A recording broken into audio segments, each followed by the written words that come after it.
오늘 3시간, 그 다음에 4월달에 3시간 하면 이제 일단은 끝나고, 그 다음에 5월달은 또 제주도 갔다가 이제 그 다음에 이것으로 이렇게 할 계획입니다.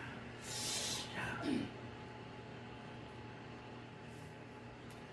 우리 이제 기독교 신앙의 근거는 우리가 가지고 있는 성경이죠. 성경입니다. 성경이 제대로 우리가 다 아는 바와 같이 40명이 아니고 몇 명이에요? 한 분입니다. 성령의 감독으로 그 시대 하신 일을 그 시대 사람들을 불러서 기록하고 있어요. 그러니까 성경의 원전하는 누구냐? 바로 하나님이시고 하나님이 성령으로 성령의 감독으로 기록하게 했습니다. 그러면 하나님께서 성경을 기록한 목적이 뭘까? 그죠? 하나님께서 성경을 기록한 목적, 그죠? 그걸 알아야 우리가 성경을 제대로 이해할 수 있죠? 그러면 요한복음 20장 31절이 성경을 기록한 목적이 확실하게 명시되어 있는 내용입니다. 요한복음 20장 31절 한번 읽어봅니다. 오직 이것을 기록하면 너희가 예수께서 하나님의 아들 그리스도임을 믿게 하며 또 너희가 믿고 그 이름을 힘입어 생명을 얻게 하려 합니다. 성경을 기록한 분명한 목적은 우리가 하여금 생명을 얻게 하는 거예요. 누구를 통해서? 예수 그리스도를 통해서죠. 그렇다면 우리가 성경을 연구하는 목적이 뭘까? 그죠? 하나님이 성경을 기록한 목적, 우리가 성경을 연구한 목적, 그죠? 그러면 성경을 연구하는 목적이 뭘까? 이게 요한복음 5장 39절입니다. 자, 읽어봅니다. 너희가 성경에서 영생을 생각하고 성경을 연구하느냐 이 성경이 곧 내게 대하여 증언하는 것이로. 그러면 성경을 기록한 목적도 영성을 얻게 하는 거고 우리가 성경을 연구한 목적도 영성을 얻는 거죠? 네. 누구를 통해서? 바로 예수 그리스도를 통해서 영성을 얻는 겁니다. 그래서 우리가 성경을 기록한 목적도 영성을 얻는 거, 생명을 얻는 거고 성경을 연구한 목적도 영성을 얻는다면 이 생명 또는 영생이 어떤 의미가 우리가 알아야죠. 그래서 성경에는 여러 가지 용어가 나오는데 그 용어 중에서 동의어를 같은 뜻을 같은 목적을 가진 용어들이 있습니다. 이 용어는 지금 생명과 영생이죠. 생명과 영생입니다. 자, 그런데 성경에 동의어가 나오는데 천국, 하나님 나라, 영광, 구원이라는 말이 동의어로 나옵니다. 동의어죠. 자, 그것을 우리가 어디서 볼 수 있냐? 실제로 성경에 나옵니다. 마태복음 19장 6절부터 쭉 읽어봅니다. 어떤 사람이 주께 와서 이르되 선생님이여 내가 무슨 선한 일을 해야 영생을 얻으리까? 예수께서 이르시되 어찌하여 선한 일을 내게 묻느냐? 선한 일은 오직 한 분이시냐? 내가 생명에 들어가려면 계명들을 지키라. 예수께서 제자들에게 이르시되 내가 진실로 너희에게 이르노니 부자는 천국에 들어가기가 어려우니라. 다시 너희에게 말하노니 낙타가 바늘귀로 들어가는 것이 부자가 하나님의 나라에 들어가는 것보다 쉬우니라 하신대 25절 제자들이 듣고 없이 놀라는데 그런즉 누가 구원을 얻을 수 있으리까. 자, 여기서 기하자는 세 사람입니다. 첫째는 부자 청년, 두 번째는 예수님, 세 번째는 예수님의 제자들이죠. 자, 부자 청년이 예수님께 찾아왔습니다. 그래서 16절에 말이죠. 내가 무슨 선한 일을 해야 영생을 얻을까? 그죠? 영생에 대해서 지금 질문했습니다. 무슨 일을 해야 영생을 얻을까? 그랬더니 예수님이 뭐라고 하세요? 예수께서 이때 어찌하여 선한 일을 내게 묻나? 선한 일을 하느니 내가 생명에 들어가라는 계명을 지켜야 했죠. 자, 이제 부자 청년이 내가 어릴 때부터 계명을 다 지켜나이다. 그랬더니 예수님이 뭐라고 하세요? 내 재산을 팔아서 가난한 자에게 주고 나를 따르라. 그랬더니 이 부자 청년이 부자인으로 떠나갔어요. 자, 떠나간 이 부자 청년을 보고 예수님이 말씀하여요. 부자는 천국에 들어가기가 어려우니라. 그렇죠? 천국에 들어가지 못한다는 말이 아니라 어려우니라 했습니다. 그리고 24절을 보니까 부자가 하나님 나라에 들어가는 것보다 쉬우니라. 그죠? 낙타가 바늘귀를 들어가는 것이 부자가 하나님 나라에 들어가는 것보다 쉬우니라. 자, 그때 제자들이 예수님께 물어봅니다. 그러면 누가 이룰 수 있을까? 지금 화자가 세 사람인데 세 사람이 각각 다른 영어로 이야기했지만 궁극적으로 같은 목적이죠. 같은 의미입니다. 영생을 얻을까, 생명을 얻을까, 천국에 들어가 하나님 나라가 그다음에 구원을 얻을까. 그러니까 영생이라는 말을 생명으로 대체할 수 있고 생명을 뭘로 대체할 수 있어요? 천국으로 대체할 수 있습니다. 천국을 뭘로 대체할 수 있어요? 구원으로 대체할 수 있다는 거죠. 그러니까 용어가 다르지만은 궁극적으로 같은 개념입니다. 자, 마가복음 10장 37절을 봅니다. 여짜오되 주의 영광 중에서 우리를 하나는 주의 우편에 하나는 좌편에 함께 하여 주옵소서. 마태복음 20장 21절 예수께서 이르시되 무엇을 원하느냐 이 나의 두 아들을 주의 나라에서 하나는 주의 우편에 하나는 주의 좌편에 함께 하옵소서. 자, 이것은요 마가복음은 요한과 야고보가 찾아서 지금 예수께 말하죠. 주의 영광 중에서 우리를 하나는 좌편에 하나는 우편에 오늘 말은요 좌우정 우정 앉혀달라는 거죠. 근데 마태복음은 이 요한과 야고보의 어머니가 찾아와서 그러죠. 찾아서 나의 도들을 주의 나라에서 하나는 주의 우편에 하나는 좌편에 앉게 해주셔서. 그럼 여기서 지금 주의 영광 중이라는 말과 주의 나라는 개념이 동일한 개념입니다. 그렇죠? 예, 대체할 수 있어요. 그러니까 영생, 생명, 천국, 하나님 나라, 구원, 영광이라는 말이 여러 가지 용어로 지금 나타나지만 분주로 같은 개념인 것을 우리가 볼 수 있습니다. 그러면 이것을 한마디로 말하면요, 하나님께 들어가서 하나님 주신 생명으로 하나님과 영원히 함께 사는 거죠. 그 삶은 어떤 것일까요? 하나님과 함께 살면서 기뻐하며 즐거워하며 그 영광을 드러내는 삶. 그죠? 누가? 하나님께서 쫓겨난 인간이 하나님께 들어가서 바로 구원받는다는 의미입니다. 그죠? 자, 이런 개념이 우리가 성경 읽을 때 여러 다른 단어로 나타나지만은 같은 개념이라는 사실을 우리가 머릿속에 정리가 돼야 성경을 쉽게 읽을 수 있습니다. 이런 개념들을 오늘 많은 신학자들이 자기 나름대로 연구해가지고 오히려 성도들이 머릿속이 복잡하게 되었어요. 복잡하게 되니까 믿는 것도 참 복잡하죠. 우리는 성경을 단순하게 읽고 단순한 신앙을 가져야 하는 겁니다. 우리가 이 성경 전체 구조가 어떻게 되는가? 세 번의 이루심, 세 번의 이루심이 있습니다. 이것이 성경의 축이라고 해요. 성경은 축은 뭘로 되냐? 이루심으로 되어 있습니다. 이루심으로. 그러면 첫 번째 이루심은 어디에 나올까요? 창세기 2장 1절이에요. 천지 만물을 다 이루시니라. 두 번째 이루심은 요한복음 19장 30절입니다. 예수께서 숨을 거두면서 다 이뤘다고 그러죠? 이 구속을 이루셨다는 거예요. 세 번째 이룬 것은 계시록 21장 6절입니다. 거기에 다 이뤘도다. 나는 알파 오메가요 처음이요 마지막이라고 하죠. 이건 재창조를 완성하셨다는 것을 선언하는 겁니다. 그러면 성경은 창조로 시작했는데 거의 파괴했다가 예수님이 십자가의 죽음을 통해서 구원을 이루신 거죠.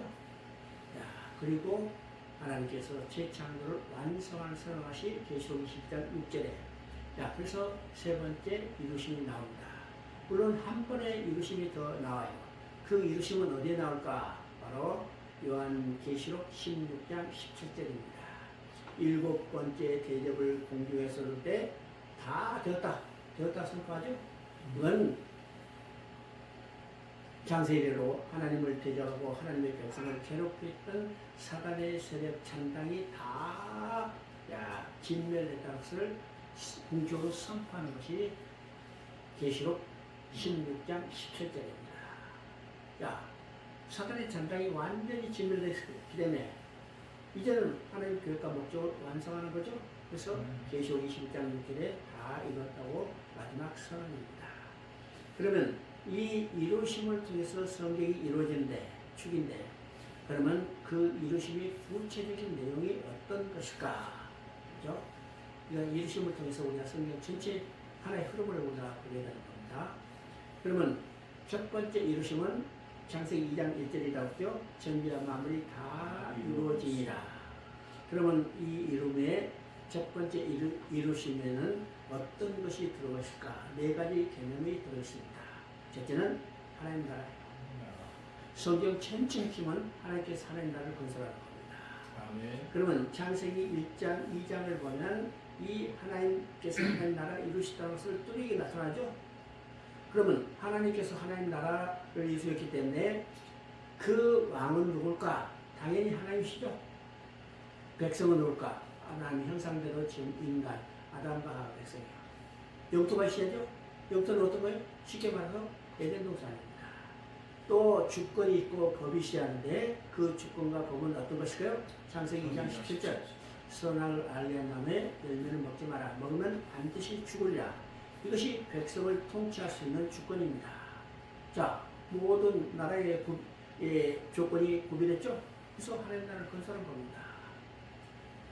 두 번째, 다 이뤘다는 개념 속에 우리가 생각할 것은 성전의 건축입니다. 성전은 어떤 것일까요? 하나님과 백성이 함께 사는 초소를 상징입니다. 그래서 성전을 지었다. 자, 우리가 에덴 동산 자체도 하나의 성전의 개념인가 동시에 우리 인간도 하나의 성전적 개념이죠? 성전적 개념입니다. 아멘. 자, 우리를 흙으로 지었다. 이건 성전을 지은 거예요. 그 안에 누가 있어요? 하나님 영을 불어넣었다. 그래서 고린도전서 3장 16절 이야기대로 너희가 하나님의 성전인 것과 하나님의 영이 너희 안에 계신 것을 알지 못하느냐. 그러면 하나님께서 성전을 건축함으로 자기 형상대로 지은 인간과 함께 살기를 원했던 겁니다. 이게 성전의 개념이에요. 그래서 성전이 파괴했다. 성전을 회복하는 일이 하나님의 본계이죠. 그 다음에 이루심의 이 개념의 세 번째는 안식을 누리는 겁니다. 그래서 2장 2절부터 3절까지 한마디로 뭐라 했어요? 제7일의 모든 일을 마치고 안식하시니라. 그죠? 안식이 누립니다. 그러면 안식의 개념은 어떤 것일까요? 모든 일을 다 마치시고 할 일이 없죠? 할 일이 없어. 그럼 뭐 할까요? 하나님이 지으신 이것을 기념하는 겁니다. 기념하는 거죠. 그래서 그 기념에 하나님이 창조의 핵심은 누굴까? 바로 인간이에요. 인간을 자기 형상, 교제의 대상으로 지으시고 인간과 함께 살면서 기쁨의 즐거움에 그의 영광을 드러내는 것, 이것이 다른 말이면 안식입니다. 안식이죠? 자, 이건 제가 이제 여러 번 예를 들지만은 부모가 자식을 낳고 자식을 안고 기뻐하는 모습과 마찬가지죠. 이게 안식입니다. 그러면 그 자식은 누구의 품속에서 안식을 누려요? 엄마의 품속에서 안식을 누리는 겁니다. 그러면 이 말을 달면요, 부모가 자식을 안고 기뻐하며 즐거워하는데 이게 안식이라면 자식은 부모 품속에서 평안과 즐거움을 누리죠. 그러면 부모의 안식이 자식의 안식이에요. 그러면 하나님의 안식은 누구의 안식이요? 그 형상대로 지은 인간의 안식입니다. 그러니까 하나님 혼자만 안식을 누리는 게 아니라 하나님은 누구를 통해서 안식을 누려요? 자기 형상대로 지은 인간을 통해서 안식을 누리는 겁니다. 인간은 어디서? 하나님 품속에서 안식을 누리는 거죠. 이게 안식을 누리는 거예요. 이게 세 번째 개념입니다. 네 번째 개념은 가정을 이루는 거죠. 그래서 창세기 2장 18절부터 24절까지는 무엇에 대한 얘기인가? 결국 가정을 이루는 이야기입니다. 그래서 아담과 아내를 지어줘서 두 몸이 한 몸을 이뤄서 결혼하는 이 가정을 이룬 거죠. 가정. 이것은 누가 누구의 관계인가? 바로 하나님과 인간의 관계가 남편과 아내의 관계입니다. 라는 거죠. 그러면 지금 창세기 2장 1절에서 하나님 나라를 이루고 성전을 이루고 안식을 이루고 가정을 이루고, 자, 이런 개념이 어떤 것일까요? 하나님이 통치한 하나님 나라에서 집을 짓고 가정을 이뤄서 그 가정 속에 어떻게 해요? 남편과 아내가 하나의 가정을 했다면 자동적으로 뭐가 타나요? 자식이 타나요? 함께 기뻐하며 즐거워하며 삶을 누리는 거. 이거의 창세기 2장 1절에서 다 이뤘던 개념 속에 들어가는 겁니다. 알죠? 자, 그래서 하나님의 창조의 중심은 인간이고 창조의 목적은 인간과 함께 살아가면서 영원히 하나님의 통치하는 나라에서 집을 짓고 함께 살아가는 것. 이것이 창세기 2장의 내용입니다. 이 순간은 짧은 순간뿐이죠. 그래서 2장, 3장에서는 어떤 일이 벌일까? 하나님의 언약을 어기고 범죄하고 하나님을 쫓겨나죠. 그러면 이 쫓겨남을 통해서 뭐가 파괴됐어요? 창세기 2장 1절에 이뤘던 것이 다 파괴됐죠. 하나님 나라가 파괴됐습니다. 성전이 파괴됐습니다. 안식계가 됐습니다. 가정이 파괴됐죠. 뭐 때문에? 함께 살아야 할 인간이 범죄로 쫓겨나는 거예요. 그러니까 성경에서 가장 중요한 것은 누구냐? 바로 인간이라는 사실을 우리가 보게 됩니다. 자, 그래서 인간을 쫓겨난 인간을 돌아오게 해요. 최초에 이뤘던 것들이 다 회복되죠. 그래서 하나님은 잃어버렸던 자기 백성을 찾는 일, 이것이 하나님의 본계입니다. 이 본계를 성취하기 위해서 하나님은요, 창세부터 일하시고 지금도 일하시고 앞으로도 일하시고. 그래서 요한복음 5장 10절에 내 아버지께서 이제까지 일하시니 나도 일한다고 이야기합니다. 그러면 여기서 내 아버지께서 일하신다. 이 일하신 것은 어떤 개념일까? 바로 잃어버린 자를 찾는 일입니다. 그 일을 누구를 통해서요? 나도 일한다. 예수 그리스도를 통해서 일하죠. 그래서 성경 전체가 누구를 증거한가? 바로 예수 그리스도를 증거합니다. 그러면 예수 그리스도는 언제부터 계시셨을까? 창세기 3장 15절 여자의 후손을 보내주시겠다. 그 다음에 창세기 3장 21절 가죽 옷을 지어입히겠다죠. 그러니까 하나님의 언약을 어기고 범죄하고 하나님 앞에 쫓겨난 인간들을 돌아가게 하는 일을 누구를 통해서? 여자의 후손 예수 그리스도를 통해서. 어떤 방법을 통해서? 가죽 옷을 지어입힌 것. 그래서 예수님이 어린 양이 돼서 십자가의 피 흘려 죽으심을 통해서 잃어버린 백성을 찾아 돌아온 겁니다. 그래서 이 여자의 후손과 가죽 옷을 구약 내내 여러 모양과 여러 방법으로 계시해 왔다가 신약에서 그 실체로 오셨어요. 그렇죠? 실체로 오셔. 그래서 여자의 후손으로 오신 예수님께서 어린 양 가죽 옷을 지어입혀 십자가에 피 흘려 죽음으로 다 이뤘다고 선언합니다. 이거의 두 번째 선언이죠. 그래서 성경의 핵심은 누구를 증거하는 가 바로 예수 그리스도를 증거하는 것을 보게 됩니다.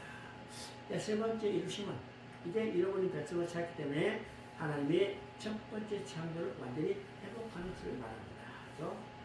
그래서 계시록 21장 6절에 다 이뤘다. 나는 알파 오메가요 처음이요 마지막이다. 여기서 특별히 이야기죠. 다 이뤘다 하고 그냥 끝내는 게 아니라 알파 오메가요 처음이요 마지막입니다. 이 말은 알파로 시작하시는데 다 이뤘다고 선언했기 때문에 이제는 오메가가 된 거죠. 창세 때 처음으로 시작했는데 이제는 다 이뤘기 때문에 마지막이 된 겁니다. 이 말은 하나님께서 처음 이뤘다는 것을 완전히 다 회복했다는 것을 선언하죠.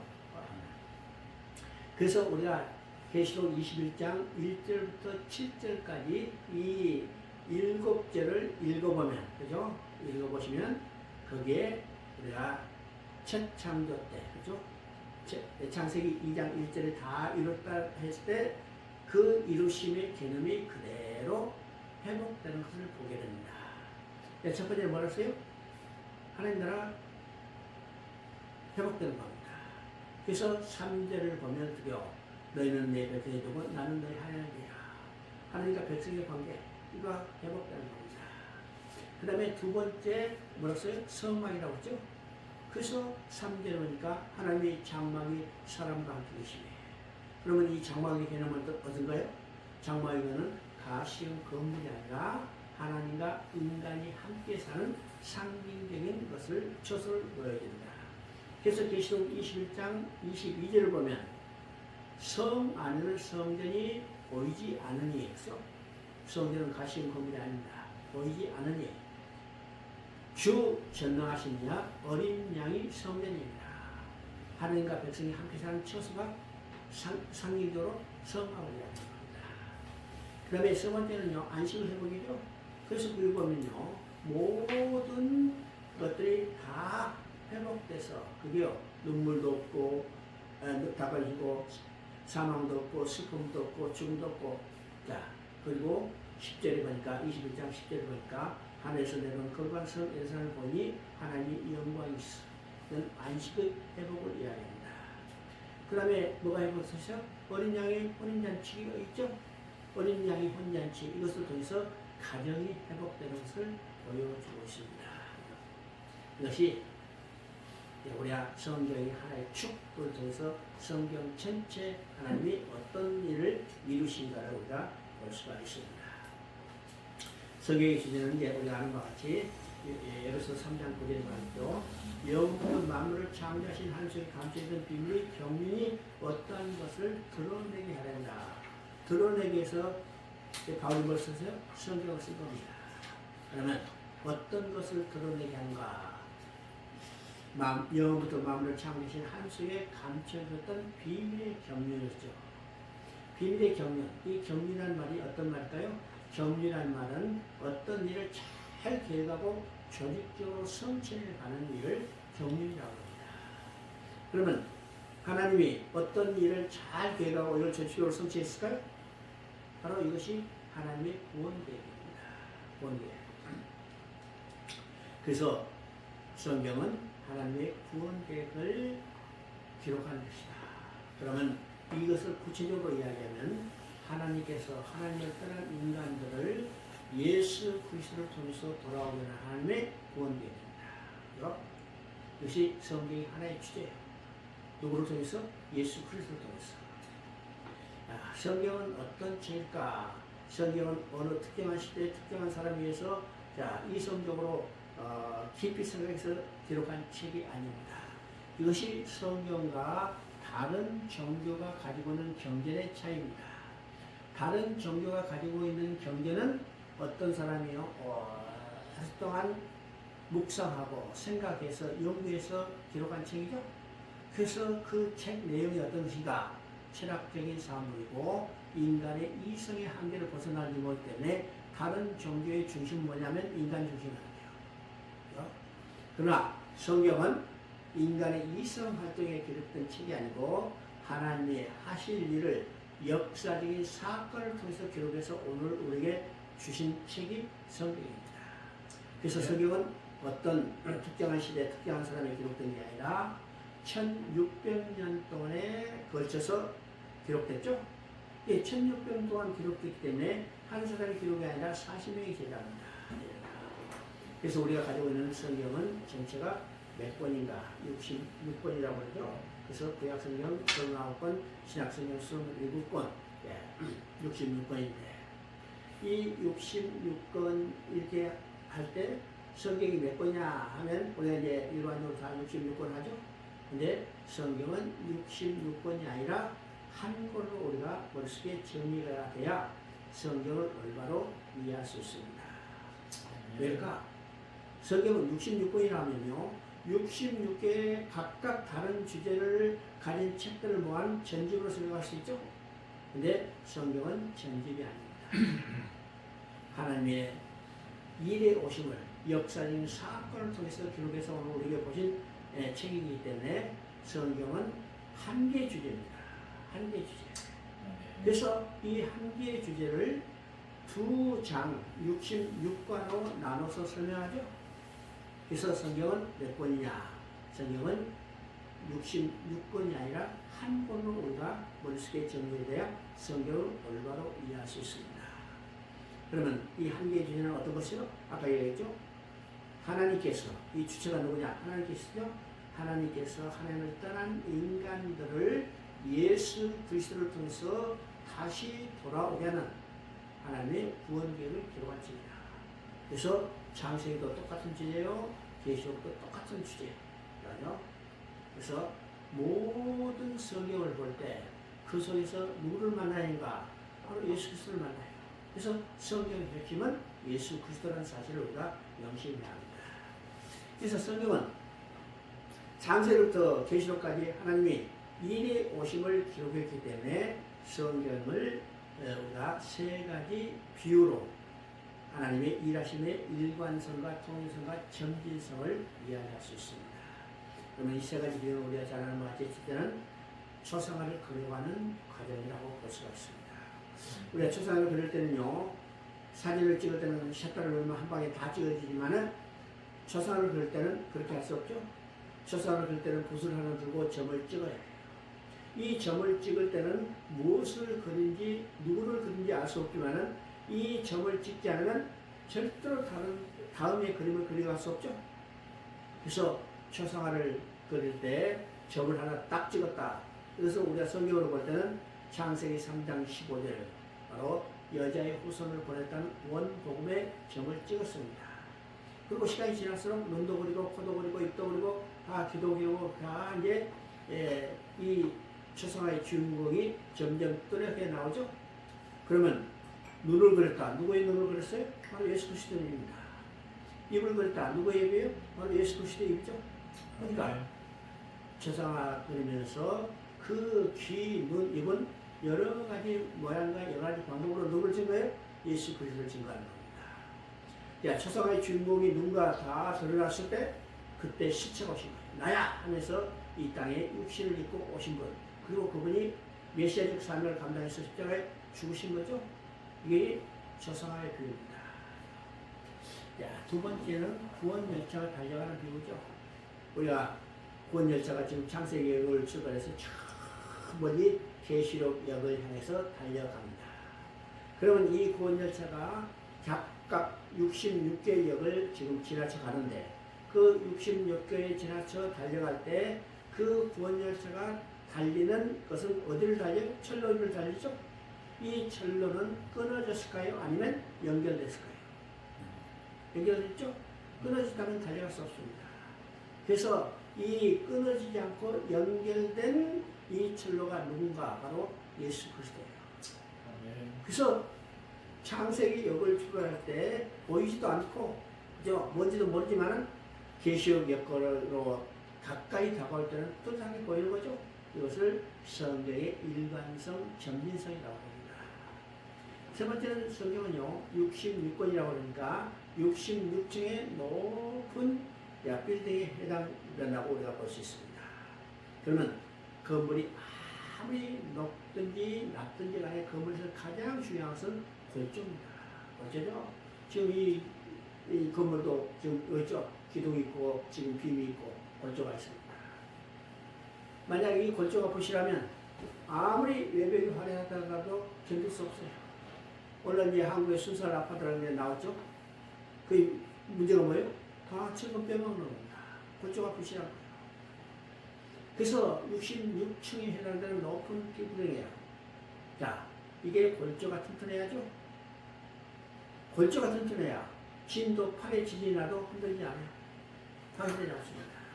그러면 이 골조는 뭘까? 바로 예수 그리스도라는 골조입니다. 자, 우리 성도들의 신앙도 이 골조가 튼튼해야죠? 그러면 성경이 예수 그리스도라는 이 골조로 튼튼하게 되어 있기 때문에 성경을 제대로 그 마음속에 옮겨놔야 그 신앙도 튼튼해지죠?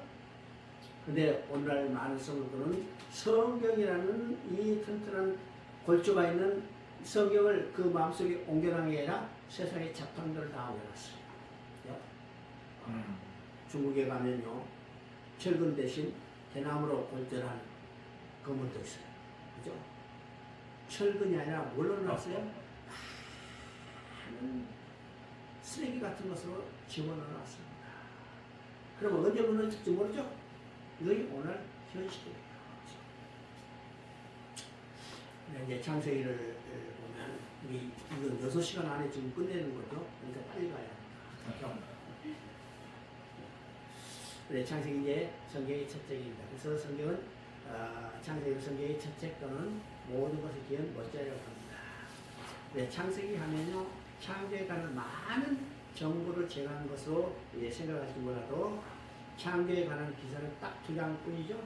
그러면 창세기를 통해서 우리가 많은 창조에 관한 과학적인 지식을 얻는다면 그건 근본적으로 불가능하단 말이에요. 오늘 기독교의 하나의 변증각으로 뭐가 나타나는가? 창조 과학에 대한 이야기들이 많죠?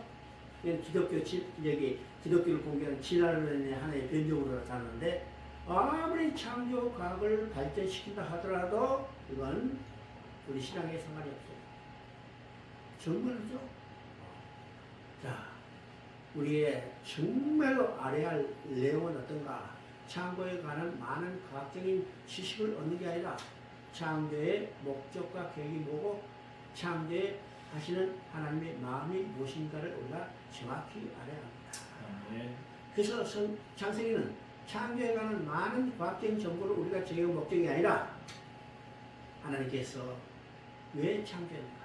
질문이죠. 왜 창조했는가? 무엇으로 어떻게 창조했는가 중요한 게 아니라 왜 창조했는가 중요한 겁니다. 그래서 하나님의 창조 계획과 목적, 성경 전체를 통해서 이루실 하나님의 마스터플랜이 뭐고 하나님의 마음이 무엇인가를 알아가는 것이 중요한 겁니다.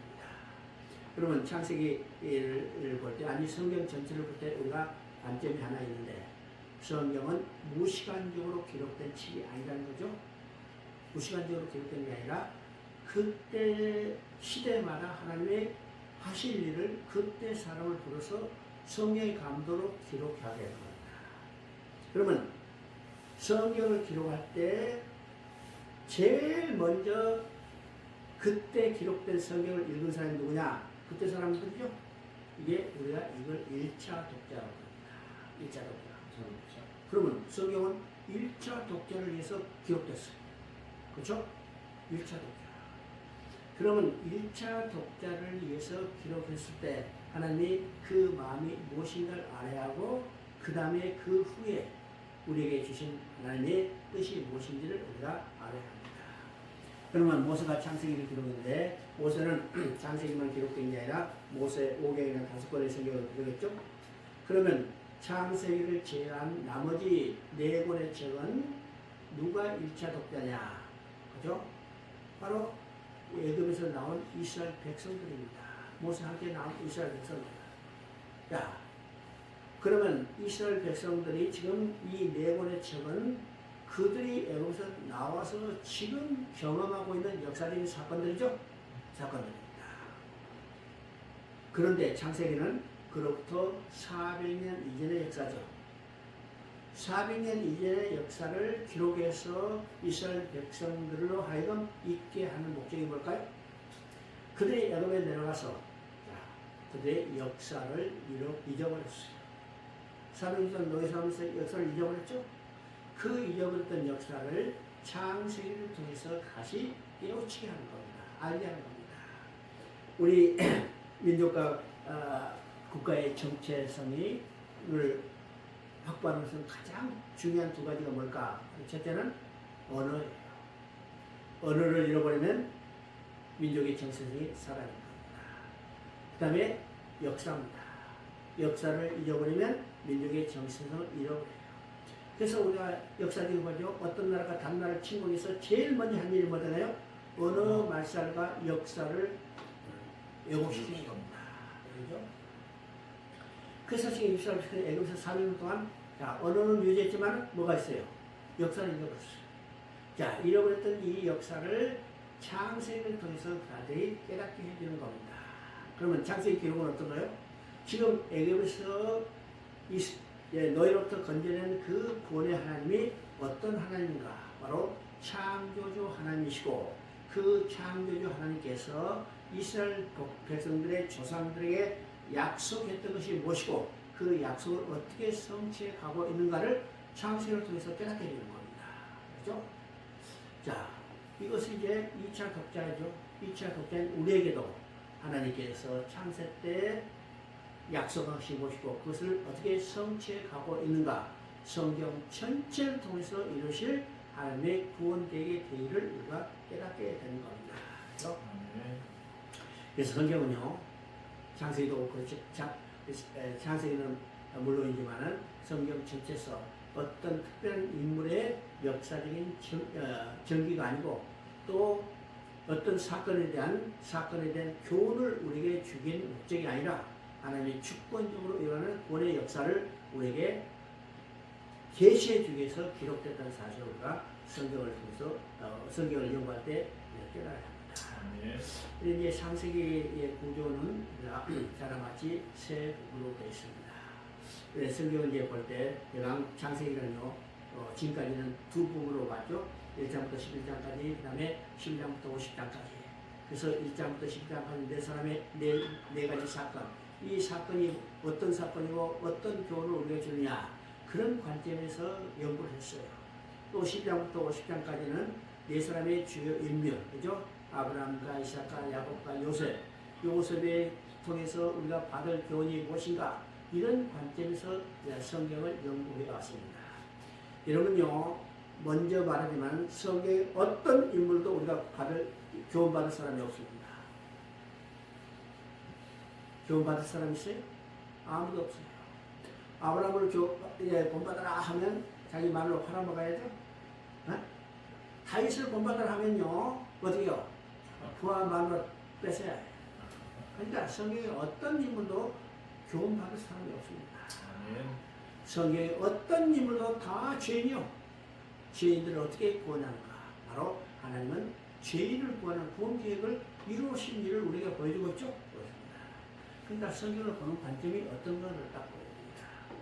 그러면 지금 창세기도 이런 두 부분, 네 사건과 네 사람의 인물의 교훈이 아니라 하나님의 구원 계획을 어떻게 성취해 오는가를 우리가 볼 수 있어야죠.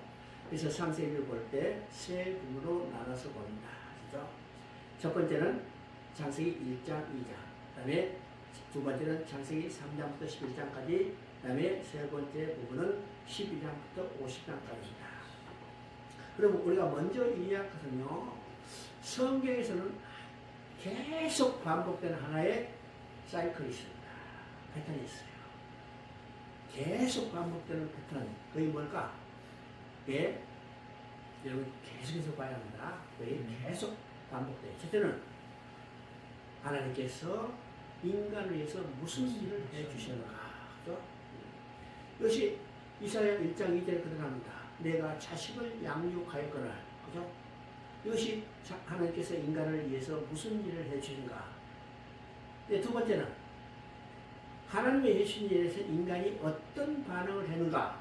이것이 이 반복되는 이 사건의 두 번째 내용입니다. 자, 하나님이 자식을 양육하였는 내가 자식을 양육하는데 그들이 나를 거역하였구나. 인간의 반응은 거역하고 반하고 배신하는 겁니다. 세 번째는 그럼에도 불구하고 하나님이 어떤 일을 해주시는가. 이것이 성경에 반복되는 하나의 사이클입니다. 이것이 창세기에서 가장 아주 표준적으로 나타나는 하나의 형태예요. 그러면 창세기 1장은 하나님이 인간을 위해서 무슨 일을 해주시는가, 그죠? 천지만물을 주시고 인간을 하나님의 형상대로 주고 인간과 함께 살면서 기뻐하며 즐거워하며 그의 영광을 드러내기를 원했습니다.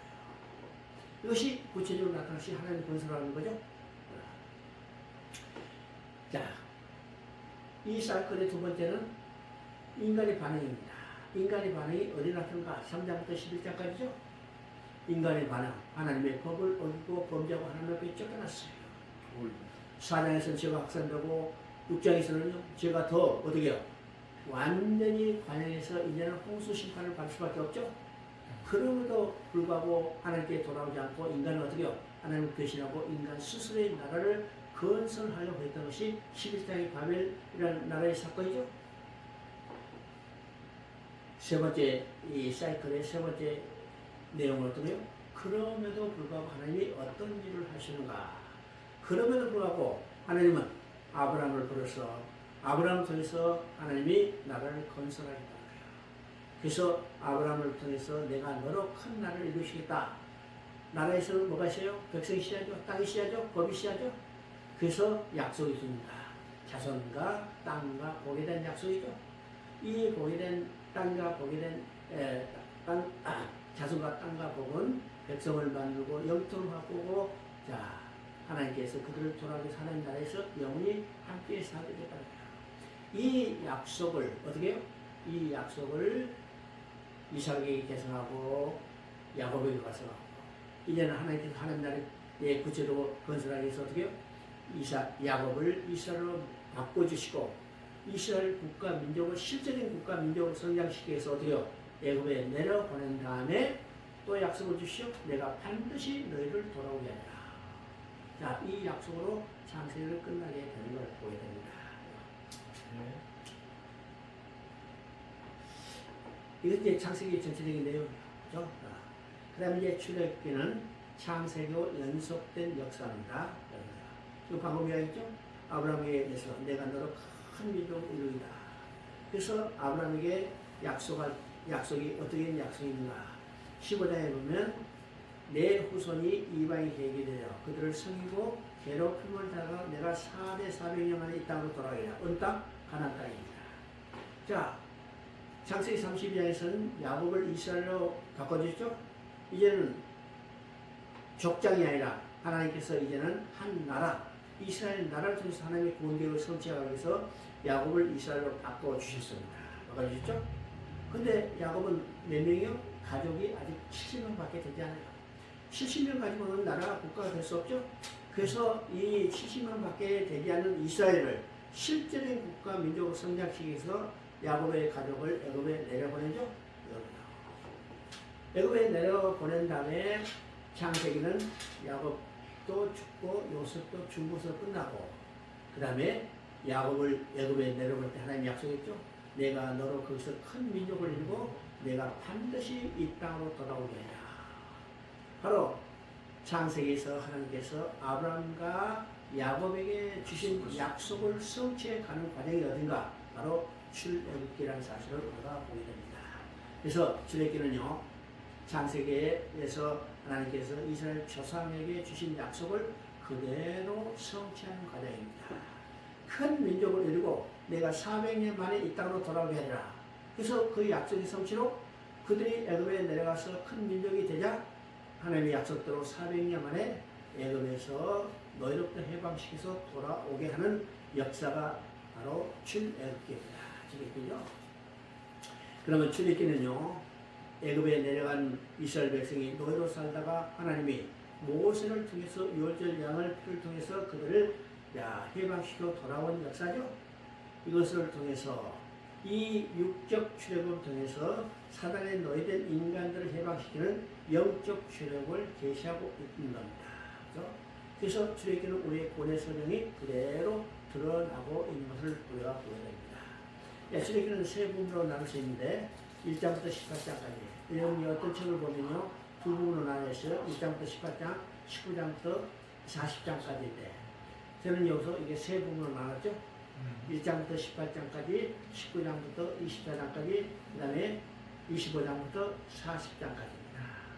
그러면 1장부터 18장까지 하는가? 애굽에 노예던 이스라엘 백성을 모세를 통해서 유월절 양을 피를 통해서 그들을 구원해서 시내산까지 도착하는 과정입니다. 그렇죠? 두 번째 부분은 19장부터 20장까지요. 그러면 이스라엘 백성을 애굽에서 건져내는 것이 하나님의 목적이 아닙니다. 건져내는 목적은 뭘까? 자기 백성으로 만든 것이에요. 하나님 나라 회복했죠? 그래서 19장에서는 시내산에 도착하자 하나님과 이스라엘 백성이 시내산 언약을 맺습니다. 그 언약은 뭘까요? 하나님은 이스라엘 백성이 하나님 되고 이스라엘 백성은 하나님의 백성이 됐죠? 알겠습니다. 자, 이스라엘 백성이 하나님의 백성이 됐기 때문에 하나님으로 백성으로 지켜야 할 법을 주시는 겁니다. 이것이 율법서예요. 율법서죠? 이것이 19장부터 24장까지입니다. 그러면 25장부터 40장까지는 어떤 건가? 우리가 창세기 2장 있을 때 다 이뤘다는 개념 속에 뭐가 있다고 했어요? 성전이 있죠. 성전의 개념은 성전은 어떤 개념이에요? 하나님과 백성이 함께 사는 초소의 상징성을 가지고 있죠. 그래서 하나님의 백성이 됐기 때문에 하나님과 백성이 함께 살아요.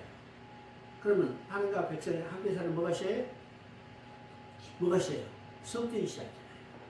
그래서 25장부터 40장까지는 성막 건축에 대한 명령입니다. 그렇죠? 그래서 성막이 다 지어지자 어떻게 해서요? 하나님이 거기 임재하고 하나님의 영광이 충만한 것을 보게 되죠. 이것을 통해서 우리의 신앙의 공적인 목표가 어딘가? 하나님께 돌아가서 하나님의 영광을 바라보고 즐거운 삶을 누리는 거예요. 아까 지금 로마서 5장 1절 2절에 우리 구원의 결과가 무엇인가를 딱 이겁니다. 화평을 누리고 은혜의 보좌 앞에 나가 하나님 앞에 나갔죠. 그걸로 끝이 아니라 하나님의 영광을 바라보고 즐거운 삶을 누리는 겁니다. 이 출애굽기는 바로 우리의 신앙의 궁극적인 목표가 무엇인지를 한마디로 보여주는 겁니다.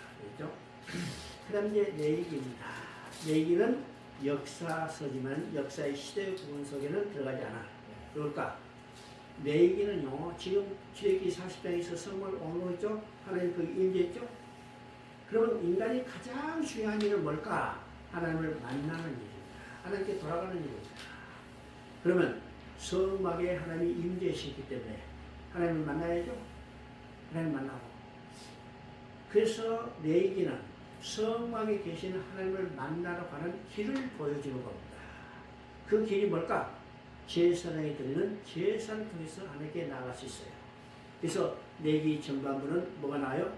제사법이 나오고 그 다음에 제사를 드리는 제사장에 대한 이야기가 나오죠. 그리고 16장은 백성 전체를 위하여 제사 드리는 대속죄에 관한 규정입니다. 그래서 레위기도 두 부분 하는데 1장부터 16장까지는 한마디로 말해서 성막에 계신 하나님을 만나러 가는 길을 보여주는 겁니다.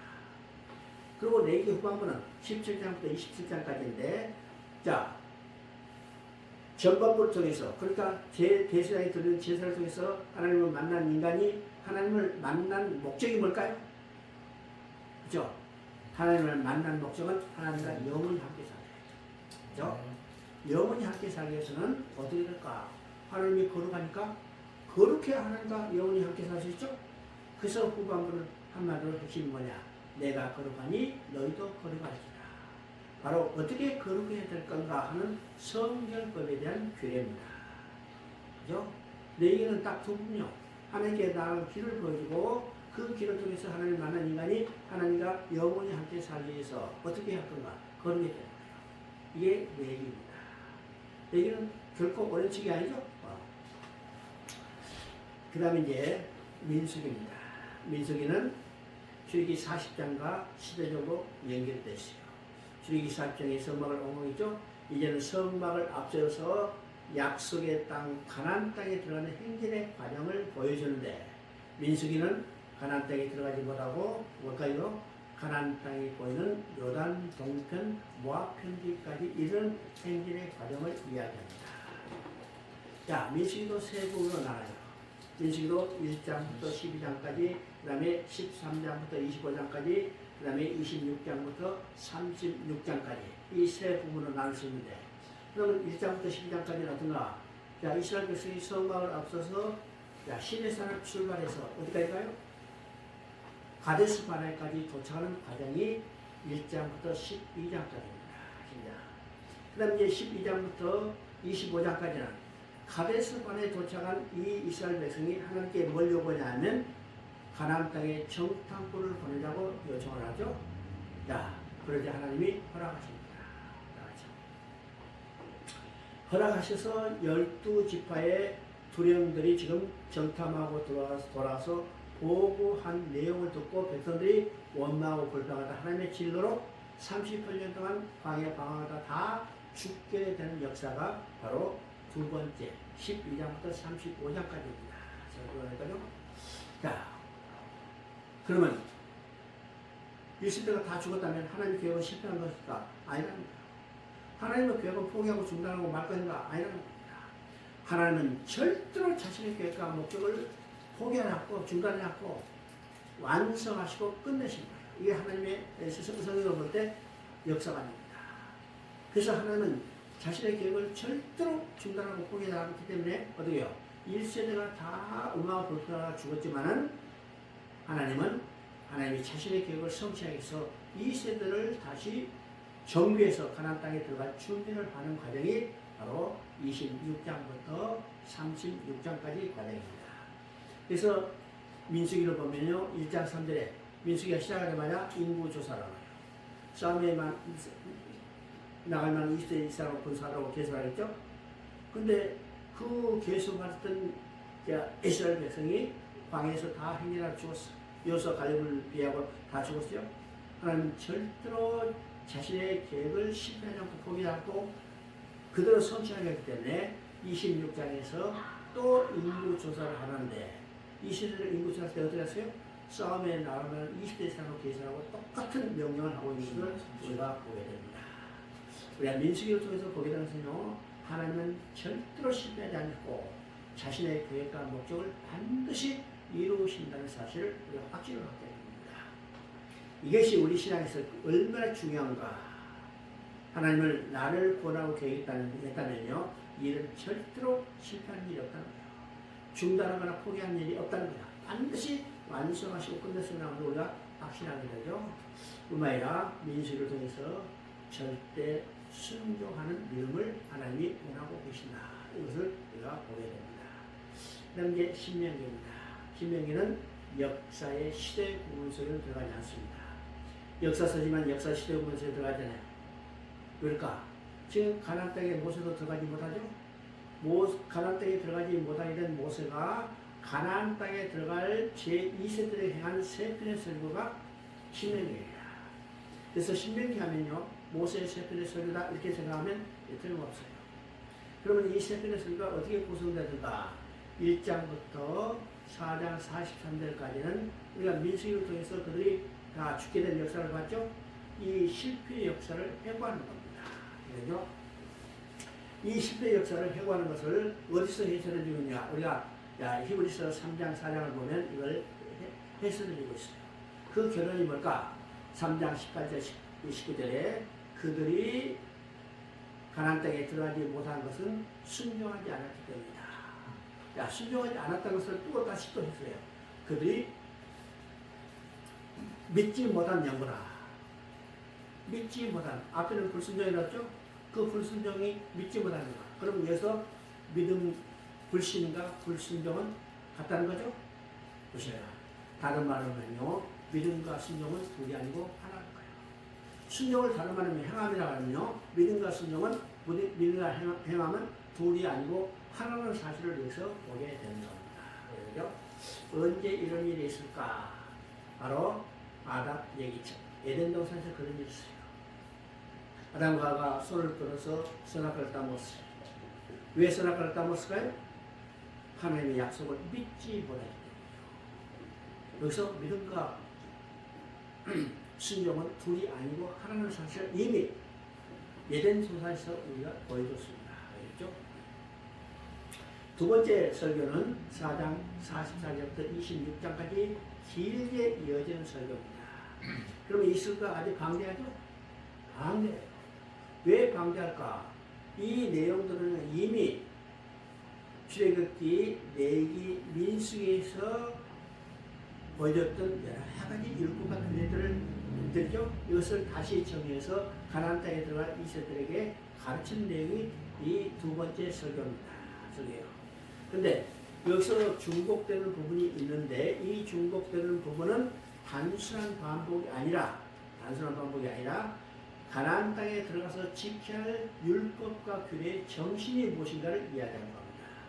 이 가나안 땅에 들어가서 지켜야 할 율법과 규례의 정신은 노예적 굴종이 아니라 하나님의 사랑을 깨닫고 사랑하는 마음으로 율법과 규례를 지켜야 할 겁니다. 그 핵심이 6장 5절이죠. 너는 마음을 다하고 뜻을 하고 힘을 다하여 내 하나님 여호와를 사랑하라. 이 말을 우리가 마태복음 22장에서 예수님께서 율법과 사도가 서기관들이 예수님을 시험하러 왔을 때 하신 말씀입니다. 그렇죠? 그 다음에 세 번째 설교는 27장부터 34장까지 설교인데 이게 핵심은 언약의 갱신이 있습니다. 그래서 우리가 신명기 29장을요 모압 언약이라고 학자들은 이야기하죠. 왜요? 여기서 언약과 맹세를 다시 그들에게 교육시키고 있습니다. 그러면 신명기 전체는 뭐냐? 언약의 갱신이 있다는 사실을 보죠. 신명기 1장 8절에도요 언약의 맹세이라는 말이 나옵니다. 그 다음에 34장 4절에도 똑같이 맹세했죠. 그러니까 신명기 전체는 뭘로 해요? 언약과 맹세로 시작해서 언약과 맹세로 끝나는 구조. 곧 다른 말로 신명기 전체가 이 언약의 갱신에 있다는 사실을 우리가 보게 됩니다. 뿐만 아니라 우리가 이제 세 번째 설교는 27장부터 실질적인 설교는 30장까지 끝납니다. 그러면 31장은 무엇인가? 지금 세 번째 설교를 끝내고 모세가 이 세 번째 설교는 유언적 설교예요. 유언적 설교를 마치고 이스라엘 영도권은 모세 여호수아에게 인계하면서 여호수아를 불러서 권면하는 말이 31장입니다. 32장은 모세의 찬양입니다. 33장은 모세의 이스라엘 백성의 축복이죠. 이 모세가 이스라엘 백성을 축복한 내용은요, 창세기 49장에서 야곱이 죽기 전에 자기 아들들에게 유언한 내용과 똑같은 것을 그 다음에 34장은 모세의 죽음에 대해서 이야기를 하고 있죠. 그 다음에 이제 여호수아입니다. 여호수아는 이스라엘 영도권을 이어가는 여호수아가 제2세대를 들고 가나안 땅을 들어서 가나안 땅을 점령하는 전투와 그 다음에 그 점령한 다음에 그 땅을 분배해서 정착하는 안식하는 교회를 보여주고 있습니다. 여호수아의 핵심은 뭘까요? 영토 확보였습니다. 영토 확보뿐만 아니라 그들의 신, 우상을 다 제거하는 전쟁을 하는 것이 여호수아의 핵심에 있는 것을 우리가 보게 됩니다. 그러면 여기서는 이제 두 부분으로 나누는데 1장부터 10장까지는 가나안 땅을 점령해 가는 전투하는 교회를 보여주는 겁니다. 그 다음에 13장부터 24장까지는 점령한 후에 그 땅을 분배하고 정착하는 안식하는 교회의 모습을 보여주고 있습니다. 교회는 두 종류뿐이에요. 교회는 두 종류뿐입니다. 전투하는 주께 교회, 기쁨의 교회 그런 교회가 아니고, 그렇죠? 이 땅에 전투하는 교회, 하늘에 승리하는 교회, 안식하는 교회. 그러면 이 땅에 전투하는 교회와 하늘에 승리하는 교회가 시간적으로 아주 동떨어진가? 아니요, 동시에요. 이 땅에 전투하는 교회는 실제적으로 어디에요? 하늘에 승리하는 교회로 존재하는 겁니다. 그렇죠? 이것이 계시록 2장, 3장과 4장, 5장의 차이예요. 계시록 2장, 3장은 이 땅에 전투하는 교회를 보여주죠. 다 전투하는 교회의 모습을 보여준대. 너희 실체가 어딘가 봐라. 카메라 앵글을 딱 하늘로 보여서 하늘에 그 모습을 보여준다. 하늘에 어떤 교회요? 보좌 앞에 예배드리는 모습이죠. 오늘 지금 우리가 어디 있어요? 하늘의 보좌 우편에 있잖아요. 아멘. 그러니까 이 땅에 전투하는 교회는 실체가 하늘에 승리하는 교회를 얘기합니다. 그래서 우리가 이 땅에 환난과 핍박을 받아도 우리의 소망은 어디세요? 하늘에 있다는 사실을 보여줍니다. 우리 육체가 이 땅에 죽는다 하더라도 어떻게 해요? 우리는 어디요? 그 순간에 하늘과 영원히 함께 살게 하기 때문에 우리 죽음도 두려워하지 않는 거죠? 육신의 죽음도 두려워하지 않는 겁니다. 이게 기독교 신앙입니다. 그 다음에 이제 사사기입니다. 사사기는 여호수아와 함께 한 세들이 다 죽은 해 이스라엘 초대왕 사울이 세워질 때까지 약 350년의 기간을 사사시대라고 합니다. 그러면 실제적인 우리가 사사시대 하면요, 사사기를 이야기하지만 사사시대와 사사기의 기록은 엄격하니 시간적인 차이가 있죠. 그러니까 사사기는 12사사가 활동한 기록이고 사사시대는 사무엘 사사 때까지 사사시대라고 해요. 근데 우리가 그냥 일반적으로 사사기 하면 사사시대를 이야기하는데 이 사사시대는 어느인가? 이스라엘 초대한 사울이 세워질 때까지 약 350년의 기간을 사사시대라고 하죠. 그럼 사사시대는 어떤 시대인가 우리가 알아야 합니다. 우리가 사사시대 하면 하나님의 친정시대라고 해요. 그러면 어떻게 해서 하나님 친정시대가 된가? 자, 성경의 핵심은 하나님 나라 건설에 있다고 했죠? 성경의 핵심은 하나님 나라의 건설에 있습니다. 창세 때 이미 하나님 나라를 건설했어요. 그러면 하나님 나라가 건설되기 위해서는 어떤 거예요? 첫째는 백성이 시야죠? 그 백성을 누구를 통해서 만드는가? 아브라함을 통해서 만들었습니다. 내가 큰 나라를 이루고 내가 자손이 땅에 틀같이 바다에 모래같이 많으리라. 그래서 그 자손을 만들어서 야곱을 애굽에 보내서 큰 민족을 이루겠죠. 큰 민족을 이루니까 돌아오겠어요. 그러니까 아브라함을 통해서 백성을 만드시고 그 다음에 모세를 통해서 그 백성을 돌아오게 해서 무엇을 주셨어요? 법을 주셨습니다. 그 다음에 여호수아를 통해서 이제는 영토를 확보했죠? 확보했습니다. 그러면 백성이 있고 법이 있고 영토가 있다. 그러면 그 나라 하나님 나라니까 누구 왕이에요? 누구 왕이에요? 하나님이 왕이에요. 그래서 사사시대는 하나님이 친히 다스리는 친정시대라고 합니다. 그런데 하나님이 친히라는 친정시대인데 사사시대의 특징이 뭘까? 당시에 그죠? 사사시대 왕이 없으므로 백성이 자기 소견을 옳도록 행하였더라. 백성이 자기 소견에 왕이 없다는 것은 눈에 보이는 왕이 없단 말입니다. 그럼 실제적 왕 누구라고 했어요? 눈에 보이지 않는 하나님이 자신이 통치하는데 백성들은 눈에 보이는 왕이 없으므로 백성이 각기 소견에 옳도록 행하더라. 인간이요 자기 소견에 옳도록 행하면 반드시 악이 성행하고 고난입니다. 이게 사사시대 특징입니다. 그래서 1장부터 3장 6절까지는 사사시대 혼란에 반복하는 배경이 뭘까? 여기서 직접적인 배경의 원인을 세 가지로 쫓아내지 못했다. 석회를 하죠. 그 다음에 하나님이 해주신 일 알지 못했다. 그 다음에 그것 때문에 결과적으로 석회 살아서 우상을 숭배하게 된 겁니다. 그래서 3장 7절부터 16장 31절까지는 7번의 악순환이 반복되는 이 순환을 이야기합니다. 그들이 하나님을 모르고 우상을 숭배하는 하나님이 그들을 징계해서 이방 나라를 일으켜서 이스라엘을 진공하고 그들이 핍박받으면 하나님께 부르짖죠. 하나님이 부르짖으면 사사를 일으켜서 그들을 몰아내고 평안을 가져오게 합니다. 어느 정도 하나님을 섬기다가 다시 우상 숭배가 타락해요. 이것이 7번이 반복되는 겁니다. 그 다음에 17절부터 21장까지는 17장부터 22장까지는 사사시대의 혼란상이 어떤 것인가를 보여주는데 바로 타락한 레인의 모습을 통해서 보여주고 있습니다. 그게 레인의 두 번 등장이죠. 그럼 왜 레인이 타락상을 보여주는가? 하나님이 친히 통치하는 방식은 어떤 방식으로 통치했을까요? 레인을 통해서 통치하는 겁니다. 레인은요 이스라엘 전쟁의 48개의 성읍에 흩어져 살기 위해서 그들로 하여금 그 땅에 살고 온 백성들에게 하나님의 율법과 규례를 가르치는 레인으로부터 율법과 규례를 교육받은 이 백성들은 그대로 지키면서 하면 하나님 통치가 이루어지죠.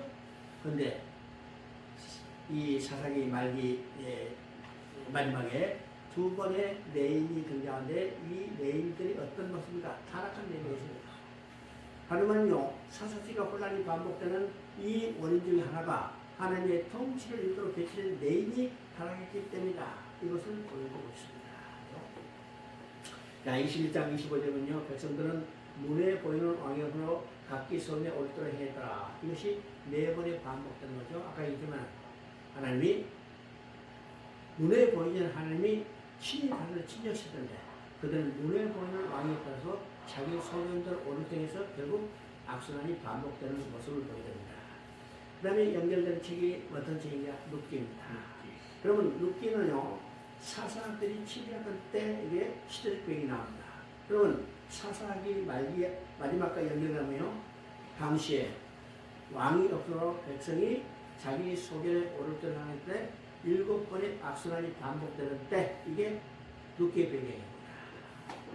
그러면 눈에 보이는 왕이 없으므로 백성이 자기 소견에 옳도록 행해서 혼란이 반복된다면 하나님은 어떤 마음을 가지고 있어요? 이제는 눈에 보이는 왕을 세워서 이 왕이 통치하는 왕정 시대로 바꿔야겠다. 하나님이 마음이 드러나죠? 그래서 룻기를 통해서 누구를 증거하는가? 바로 왕을 증거하고 또 한편은 기업 물때를 증거하는 겁니다. 이것이 룻기를 통해서 두 방면의 예수 그리스도를 증언하는 겁니다. 첫 번째 왕으로 오실 용이죠. 그래서 사사기 4장 22절은요 이스라엘이 다윗을 낳았다고 했어요. 그러면 족보 마지막을 통해서 하나님은 새로운 역사를 전개할 하나님의 계획이 있다고 했기 때문에 자 왕이 없으므로 백성이 자기 소유를 올드러해서 악순환이 반복되고 혼란이 반복되는데 하나님은 이제는 왕을 세워서 왕이 통치하는 나라로 왕정시로 바뀌겠다. 그때 준비한 왕이 뭐냐? 바로 다윗이라는 사실을 우리가 보게 됩니다. 또 하나는요, 기업 부를 자입니다. 기업 부를 자. 룻기 전체는요, 기업 부를 자에 대한 이야기입니다. 우리가 1장을 보면요, 이 나오미 가정에 기업 부를 자가 필요하다는 필요성을 지금 증거해 놓은 거예요. 그리고 2장에서는 룻이 보아스를 만나게 되죠. 보아스를 만나서. 그 다음에 3장에서는 보아스가 내가 나오미 가정에 기업 부를 자 책임을 다 하겠다 하는 얘기야. 그리고 이제 4장에서 실제적으로 보아스가 이 나오미 가정에 기업 부를 자가 되신 겁니다. 그래서 4장 14절에 보면 여인들이 찬양하죠. 나오미에게 기업 부를 자가 없이 아니하신 하나님을 찬양할지어다. 그럼 오늘 똑같이 우리가 찬양해요. 나에게 기업 부를 자를 없이 아니하신 하나님을 찬양한다. 그리고 나에게 기업 부를 자는 누굴까? 바로 보아스의 후손으로 오신 예수 그리스도예요. 그럼 기업 부를 자는 어떤 일이에요? 자, 이러면 기업을 완전히 다 회복시켜주는 거예요. 또 노예로 살던 것을 해방시켜주는 거예요. 또 자손이 없는 후손을 이어주게 되는 거죠. 그럼 원수를 갚아주는 겁니다. 그럼 그 기업을 누가 할까? 가장 가까운 친척이 되고 자원해야 하고 그 다음에 능력이 있어야죠. 그러면 예수님은 우리의 가장 친척이 됐어요.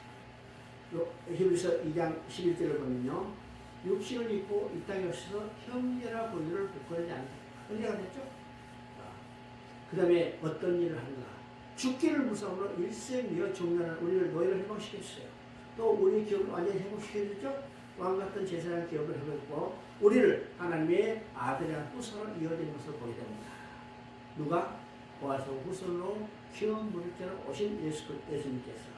그래서 오늘 우리에게 기업 물질 없이 아니하신 하나님을 찬양하는데 그 기업 물질은 누구냐? 바로 예수 그리스도를 증거하고 있습니다.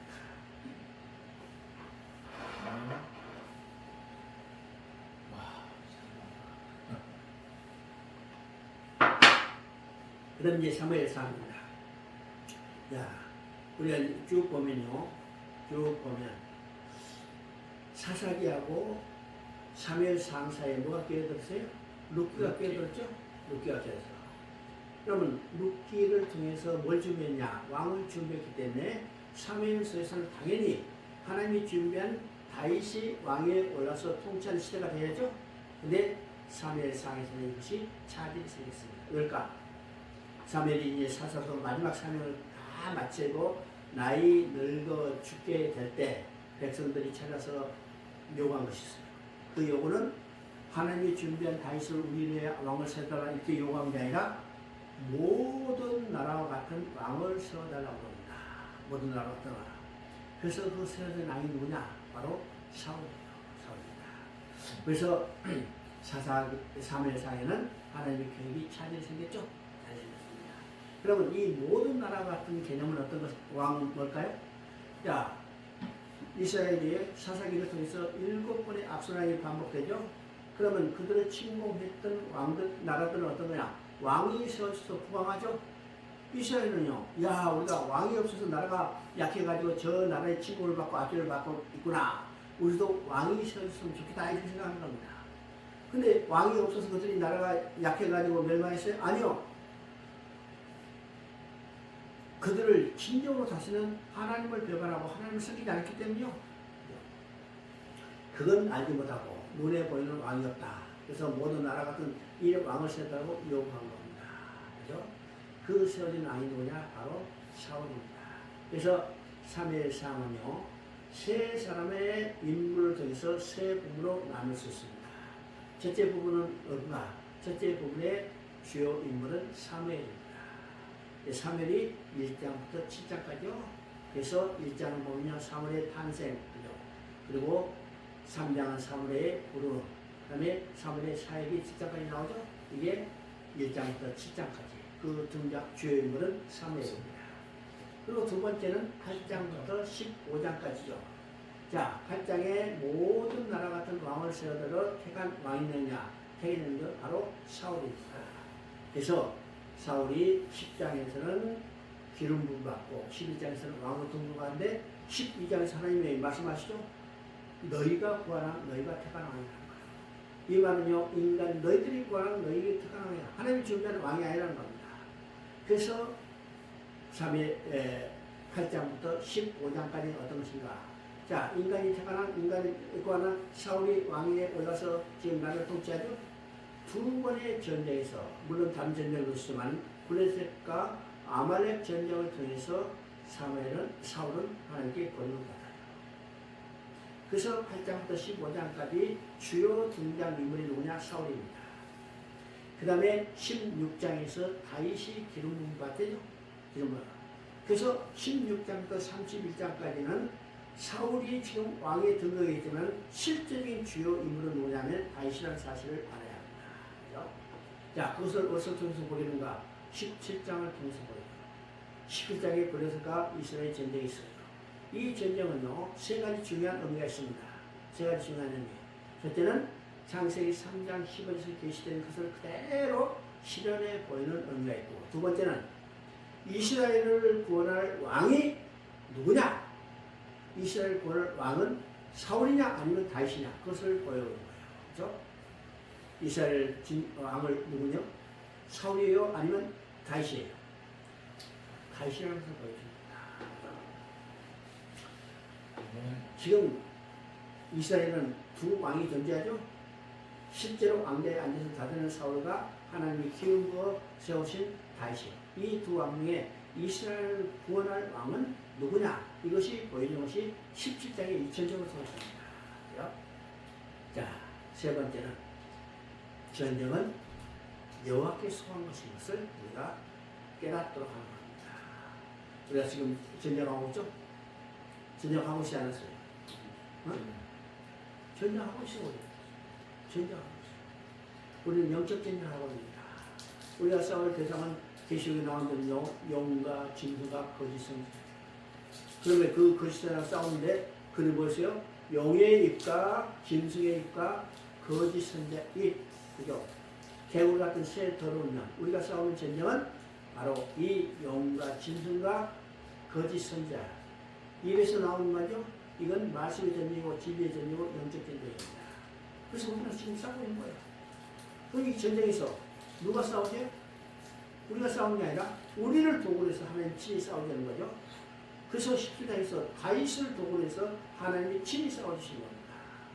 다윗이 용감하게 용감했기 때문에 이긴 게 아닙니다. 하나님은 다윗이 쓰는 도구에 불과하다는 사실을 알아야 돼요. 전쟁은 여호와께서 하는 것을 이것을 보여주는 것. 이게 세 번째 부분이죠.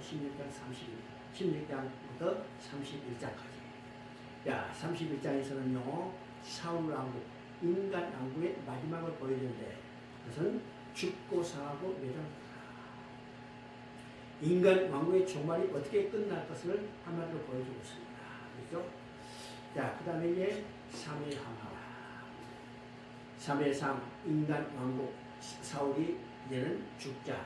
하나님이 준비한 다윗이 왕으로 세워져서 다스리는 메시아 왕국을 예표하는 이 사울 왕국입니다. 아니, 다윗 왕국입니다. 그럼 다윗 왕국과 사울 왕국은 어떻게 잘할까? 사울 왕국은 인간이 택하는 사울이 왕에 올라서 다스리는 시대죠. 다윗 왕국은 하나님 준비한 다윗이 왕에 올라서 다스리는 메시아 왕국을 예표합니다. 그러면 이것을 뭘 통해서 알 수 있을까? 사울이 통치할 때는요, 죄수라는 이야기도 없고, 언약궤에 대한 이야기도 성막에 대한 이야기도 없어요. 언약궤는 어딘지 모르게 방치됐죠? 근데 다윗이 등극해서 제일 먼저 한 일이 방치됐던 언약궤를 옮겨오는 일입니다. 그렇죠? 이 말은요, 다윗은 언약의 기초에 세웠던 왕이라는 사실을 보게 돼요. 그래서 사울은 그가 잘못을 하자 하나님이 즉시 그를 버리셨어요. 버리셨다는 것은 왕에서 그만 폐시킨 게 아니라 그 후손으로 왕위가 이어지지 못한 것을 이야기하는 겁니다. 다윗은 범죄했을지라도 사울에서 빼앗은 좀 뺏지 않았죠? 이 말은 왕위가 끊어지지 않고 거기까지 예수 그리스도까지 이어지는 것을 보게 됩니다. 그렇죠? 이것이 사울 왕국과 다윗 왕국의 차이입니다. 자, 3일 하루 세 부분을 하는데 크게 얘기하면 두 부분입니다. 여기요. 1장부터 10장까지. 1장부터 12장까지는 지금 사울의 왕위를 이어가서 다시 통치하고 등극하고 이 왕위를 견고히 세우는 거예요. 여기서 핵심은요. 다윗에게 10장에서 언약을 주시는 겁니다. 그죠? 이것이 다윗 언약이에요. 그 핵심 내용은 내가 너로 큰 나라를 이루고 그 나라를 견고하게 세우리라. 이 내용입니다. 이것은 아브라함이 주시던 약속과 동일한 약속입니다. 아브라함에게도 어떤 약속이에요? 내가 너로 큰 나라를 세우고 큰 나라를 세우기 위해서 어떻게 해요? 자손을 번성시키겠다는 겁니다. 그렇죠? 자, 그리고 11장부터 24장까지는 다윗의 통치입니다. 다윗의 통치. 근데 중요한 것은요. 11장부터 20장까지 어떤 내용일까요? 다윗의 범죄와 그에 따른 징계입니다. 그죠? 이 말은 이미 다윗의 언약 속에 내포되어 있어요. 내가 만일 범죄하거든 하나님 다윗을 범죄할 것을 알았을까요? 몰랐을까요? 이미 알았죠? 내가 만일 범죄하거든 사울에서 빼앗은 은총을 빼앗지 않냐고. 왜 사울에서 빼앗은 은총을 빼앗지 않을까요? 사울은 언약에 기초에 있는 왕이 아니기 때문에 그가 범죄하는 은총을 빼앗았어요. 근데 다윗은 언약의 기초에 있는 왕이기 때문에 내가 만일 범죄하거든 사울에서 빼앗은 은총을 빼앗지 않냐고. 뭐랬어요? 사람이야 인생 최적으로 징계하리라. 그래서 11장에서 다윗이 범죄하자 은총을 빼앗지 않냐고 어떻게 해요? 사람이야 인생 최적으로 징계한 내용이 20장까지 됩니다. 그리고 21장부터 24장까지는 다윗의 통치에 관한 대략적인 기록이 나와 있습니다. 이것이 3일파의 내용이에요. 제가 쉬었다. 네.